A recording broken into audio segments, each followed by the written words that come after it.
बारामतीमध्ये विमानाचा अपघात झाल्याची बातमी समोर येतात संपूर्ण महाराष्ट्र हादरून गेला. सकाळी साधारणपणे 8च्या सुमारास बातमी पसरली आणि काही क्षणातच सर्वत्र शोक व्यक्त केला जाऊ लागला. सुरुवातीला असं सांगितलं गेलं की त्या विमानात अजितदादा होते आणि ते अपघातात फक्त जखमी झालेले आहेत आणि त्यांची प्रकृती गंभीर असून त्यांना तातडीने रुग्णालयात दाखल करण्यात आलं आहे. त्यामुळे लोकांच्या मनात अजूनही अजितदादा जिवंत असतील अशी अपेक्षा होती. पण काही वेळ गेल्यानंतर परिस्थिती पूर्णपणे बदलली. अचानक अशी बातमी समोर आली की उपचारादरम्यान त्यांचा मृत्यू झाला. ही बातमी ऐकताच महाराष्ट्राला पहिला मोठा धक्का बसला. अनेकांना विश्वासच बसत नव्हता की काही मिनिटांपूर्वी जिवंत असल्याचं सांगितलं जात होतं आणि आता थेट मृत्यूची बातमी समोर येते. सुरुवातीला सर्वांचाच अंदाज होता की हा अपघात तांत्रिक बिघाडामुळे झाला असावा. कदाचित विमानात काही समस्या निर्माण झाल्या असतील किंवा धावपट्टीवर नीट न दिसल्यामुळे पायलटचा अंदाज चुकला असेल अशी चर्चा सुरू होती. काही जण हवामानाचाही अंदाज लावत होते, पण खरी गोष्ट काही वेगळीच निघणार होती.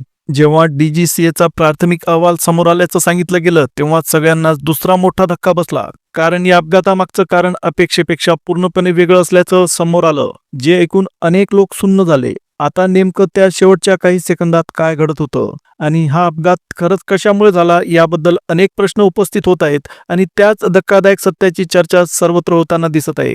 आता खरी धक्कादायक गोष्ट समोर येणार आहे, ती म्हणजे या अपघाताच्या शेवटच्या 10 सेकंदामध्ये नेमकं काय घडलं. कारण याबद्दलचा तपशील थेट DGCA सारख्या सरकारी यंत्रणेकडून समोर आल्याचं सांगितलं जात आहे. त्या शेवटच्या क्षणात विमान चालवत असलेल्या वैमानिकाने एअर ट्रॅफिक कंट्रोलला काय संदेश दिला होता, तो शेवटचा शब्द काय होता, हे सगळं आता चर्चेत आहे. तो संदेश ऐकून अनेक प्रश्न उभे राहतात. खरंच इंजिनमध्ये काही बिघाड झाला होता की वैमानिकाकडून काही चूक झाली की यामागे अजून काही वेगळंच कारण आहे. कारण जे तपशील समोर आले ते अपेक्षेपेक्षा वेगळं असल्याचं सांगितलं जात आहे. त्यामुळे आता सगळ्यांना जाणून घ्यायचं आहे की शेवटच्या त्या काही सेकंदात नेमकं काय घडलं आणि जबाबदारी नेमकी कुणाची होती. हा प्रकार पूर्णपणे अनपेक्षित होता. चला तर मग या संपूर्ण अपघाताचा सविस्तर आढावा घेऊया. दिवस होता 28 जानेवारी 2026. वेळ सकाळचे साधारणपणे 8:45. बारामतीच्या गोजीबावी परिसरात अचानक एक जोरदार स्फोट झाला आणि क्षणातच सगळीकडे गोंधळ उडाला. त्याचवेळी टीव्हीवर ब्रेकिंग न्यूज सुरू झाली आणि महाराष्ट्र हादरून गेला. बातम्यांमध्ये सांगितलं जाऊ लागलं की उपमुख्यमंत्री अजित पवार यांच्या विमानाचा भीषण अपघात झाला आहे. सुरुवातीला अशी माहिती देण्यात आली की अजितदादा जखमी आहेत आणि त्यांच्यावर उपचार सुरू आहेत. त्यामुळे लोक अजूनही आशेने बातम्या बघत होते. पण काही तासातच ती बातमी आली. तिने संपूर्ण महाराष्ट्राच्या काळजाचा ठोका चुकवला. ती म्हणजे अजितदादा पवार यांचा दुर्दैवी मृत्यू. त्यानंतर प्रत्येकाच्या मनात एकच प्रश्न होता, हा अपघात नेमका झाला तरी कसा? कारण विमान अवघ्या 500 फूट उंचीवर असल्याची चर्चा होती. मग इतक्या कमी उंचीवर असताना असं नेमकं काय घडलं की एवढा मोठा अपघात झाला? याच प्रश्नांची उत्तरं शोधण्यासाठी आता हा संपूर्ण रिपोर्ट समोर आणला जात आहे. आता सगळ्यात मोठा प्रश्न असा आहे की त्या शेवटच्या क्षणी नेमकं काय घडलं होतं? वैमानिकाचा ताबा सुटला होता का? ब्लॅक बॉक्समध्ये नोंदलेले ते अखेरचे 10 सेकंद काय सांगतात? त्यावेळेला वैमानिकाच्या आवाजामध्ये घाई होती की तणाव होता आणि दादांचे शेवटचे शब्द नेमके कोणते होते? कारण आता या सगळ्या गोष्टींबद्दलची माहिती हळूहळू समोर येत असल्याचं सांगितलं जात आहे आणि त्यातून या अपघाताचं खरं कारण स्पष्ट होत चाललं आहे. 28 जानेवारीची ती सकाळ आता महाराष्ट्राच्या इतिहासात कायमची कोरली जाणार आहे. त्या दिवशी संपूर्ण राज्यात राजकीय वातावरण तापलेलं होतं. मुंबई महापालिकेच्या निवडणुका नुकत्याच पार पडल्या होत्या आणि जिल्हा परिषद, नगरपालिका, नगरपंचायतीच्या निवडणुकांसाठी जोरदार राजकीय रणधुमाळी सुरू होती. या सगळ्या पार्श्वभूमीवर अजितदादा पूर्ण ताकदीने मैदानात उतरले होते. त्या दिवशी म्हणजेच 28 तारखेला दादांच्या बारामतीमध्ये सलग 4 सभा नियोजित होत्या. सकाळी साधारण 8च्या सुमारास ते मुंबईहून विमानाने निघाले होते. विमानात त्यांच्यासोबत सुरक्षा रक्षक, एक PA आणि 2 अनुभवी पायलट होते. दादांच्या चेहऱ्यावर थकव्याची कोणतीही छटा नव्हती. उलट निवडणुकीच्या रणनीतीमुळे एक वेगळंच आत्मविश्वासाचं तेज त्यांच्या चेहऱ्यावर दिसत होतं. पण जसं म्हणतात ना, निसर्गाच्या मनात काही वेगळंच असतं. इकडे मुंबईत देवेंद्र फडणवीस आणि एकनाथ शिंदे आपल्या बैठकींमध्ये व्यस्त होते. कुणालाही येणाऱ्या संकटाची साधी कल्पना सुद्धा नव्हती. सकाळी शांतपणे निघालेलं ते विमान पुढे जाऊन संपूर्ण महाराष्ट्राला हादरवणाऱ्या घटनेचा भाग बनेल असं कोणाच्याही स्वप्नात नव्हतं. खरं पाहिलं तर हा अपघात अचानक घडलेला नव्हता, असं आता काही गोष्टींवरून वाटू लागलेलं आहे. या संपूर्ण दुर्घटनेमागे काही लपलेली कारणं होती का? काही चुकांची साखळी होती का? याचा शोध घेण्यासाठीच आता सगळा तपशील समोर आणला जात आहे.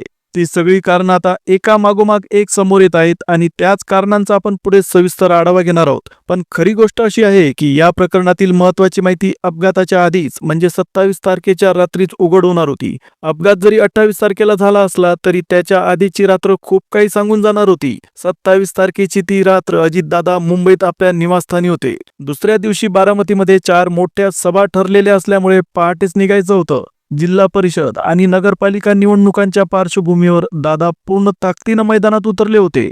शिस्त, वेळेचं नियोजन आणि कामाचा काटेकोरपणा ही त्यांची ओळख होती. 28 तारखेला सकाळी नेहमीप्रमाणे 6 वाजता ते उठले.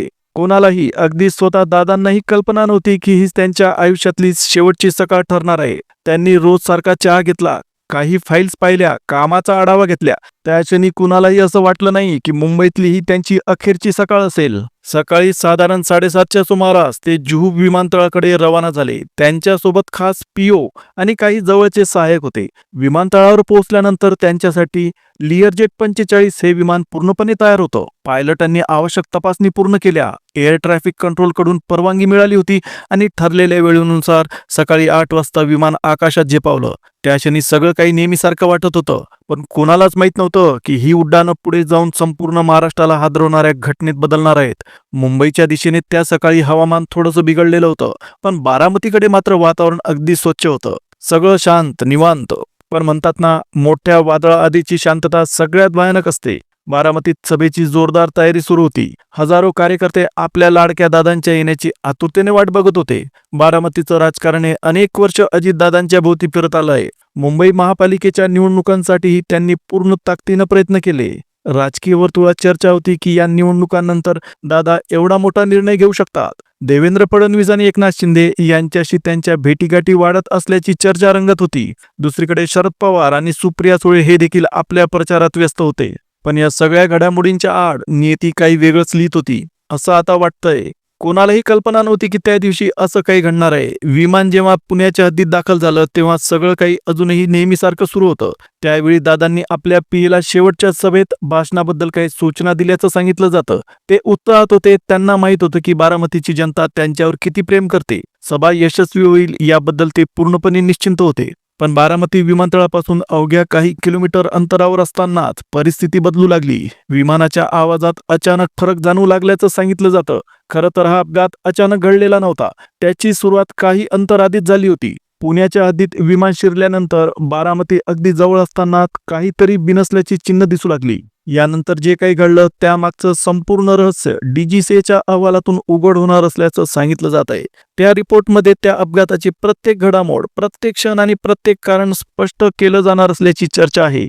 सगळं काही घडत होतं पण अजून अपघात झालेला नव्हता. विमान आता लँडिंगसाठी हळूहळू खाली येत होतं. गोजू बावीचा परिसर स्पष्ट दिसू लागला होता. उंची कमी होत होती.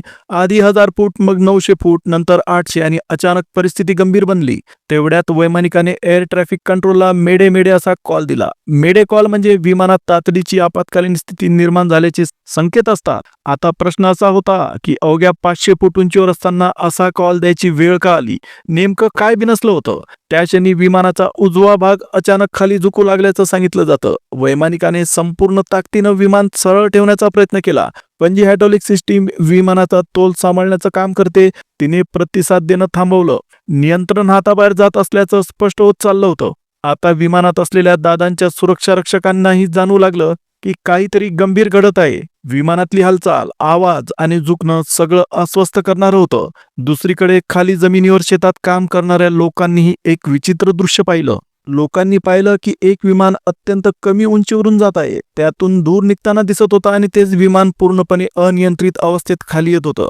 हे दृश्य पाहून आसपासच्या शेतांमध्ये काम करणारे लोक घाबरून गेले, कारण सगळ्यांनाच माहित होतं की आज दादा बारामतीत येणार होते. कोणी सभेसाठी निघायच्या तयारीत होतं, कोणी प्रचाराच्या कामात व्यस्त होतं, तर काही जण रोजच्या कामात होते. पण जेव्हा धूर काढत वेगानं विमान खाली आलं, ते विमान लोकांच्या नजरेस पडलं, तेव्हा सगळ्यांचे चेहरे फिके पडले. एकच गोंधळ उडाला आणि त्या क्षणी कुणीतरी मोठ्यानं ओरडल्याचं ऐकू आलं. अरे, हे तर दादांचंच विमान वाटतंय. आणि पुढच्या क्षणी ते विमान नियंत्रणाबाहेर जाऊन दरीसदृश्य खाचेत कोसळलं. जमिनीवर आदळताच इतका मोठा विस्फोट झाला की परिसर अक्षरशः हादरून गेला. शेतात काम करणारे शेतकरी घाबरून धावत घटनास्थळी पोहोचले. विमान 2 तुकड्यात फुटलेलं होतं आणि आग इतकी प्रचंड होती की जवळ जाणं सुद्धा अशक्य झालं. क्षणात पोलीस आणि प्रशासनाची यंत्रणा घटनास्थळी दाखल झाली. दरम्यान टीव्ही आणि सोशल मीडियावर वेगवेगळ्या बातम्या फिरू लागल्या. सुरुवातीला असं सांगितलं गेलं की दादांना वाचवण्यात यश आलं. त्यांची प्रकृती नाजूक असली तरी ते वाचू शकतात. ही बातमी ऐकून लोकांनी थोडा श्वास घेतला. सोशल मीडियावर फोन, मेसेज आणि अपडेटचा अक्षरशः पूर आला. बारामतीच्या हायटेक हॉस्पिटल बाहेर हजारोंची गर्दी जमली होती. प्रत्येकाच्या नजरा एकाच ठिकाणी लागल्या होत्या. दरम्यान सुप्रिया सुळे आणि शरद पवार दिल्लीहून विमानाने निघाल्याची माहिती समोर आली. त्यांच्या डोळ्यातले अश्रू संपूर्ण महाराष्ट्र टीव्हीवर पाहत होता. पण त्या क्षणी खरी परिस्थिती कोणालाच माहीत नव्हती. त्या भीषण आगीत नेमकं कोण वाचलं, कोणाचा जीव वाचू शकला याबद्दल कुणाकडेही ठोस माहिती नव्हती. सगळीकडे फक्त संभ्रम आणि अस्वस्थता होती. तेवढ्यात डीजीसीएचं पथक घटनास्थळी पोहोचलं आणि अधिकृत तपासाला सुरुवात झाली.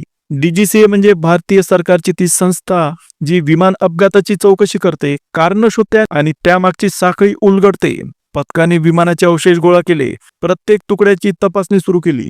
सुरुवातीला सगळ्यांनाच वाटत होतं की फक्त तांत्रिक बिघाडाची घटना असावी, पण जेव्हा फॉरेन्सिक रिपोर्ट समोर आला तेव्हा एक अत्यंत धक्कादायक बाब उघड झाली आणि त्यानंतर या अपघाताकडे पाहण्याची सगळी दिशाच बदलून गेली. आता या प्रकरणाला वेगळीच दिशा देणारा टप्पा सुरू झाला आहे. तपास इतक्या झपाट्याने पुढे सरकतोय की सत्तेच्या सर्वोच्च पातळीवरूनही याकडे लक्ष दिलं जात आहे. स्वतः मुख्यमंत्र्यांनी घटनास्थळी काटेकोर आणि पारदर्शक चौकशीचे आदेश दिल्याचं सांगितलं जात आहे. त्यामुळे या विमानात नेमकं काय बिघडलं होतं, चूक कोणाची होती, तांत्रिक अडचण होती की आणखी काही वेगळं कारण होतं, हे सगळं आता स्पष्ट होणार आहे. या अपघाताबद्दल पंतप्रधान नरेंद्र मोदी यांनीही थोड्याच वेळापूर्वी सविस्तर माहिती घेतल्याचं समोर आलं. त्यामुळे काही तासातच या दुर्घटनेचं खरं कारण अधिकृतपणे जाहीर होण्याची शक्यता व्यक्त केली जात आहे. देश पातळीवर या प्रकरणाकडे पाहिलं जात असल्यामुळे तपासावर सगळ्यांच्याच नजरा लागलेल्या आहे. तोपर्यंत मात्र महाराष्ट्राने एक मोठा धक्का पचवलेला आहे. अत्यंत लोकप्रिय आणि प्रभावी असा एक मोठा नेता अशा अपघातात गमावणं हे केवळ एका कुटुंबाचं नाही तर संपूर्ण राजकारणाचं मोठं नुकसान आहे.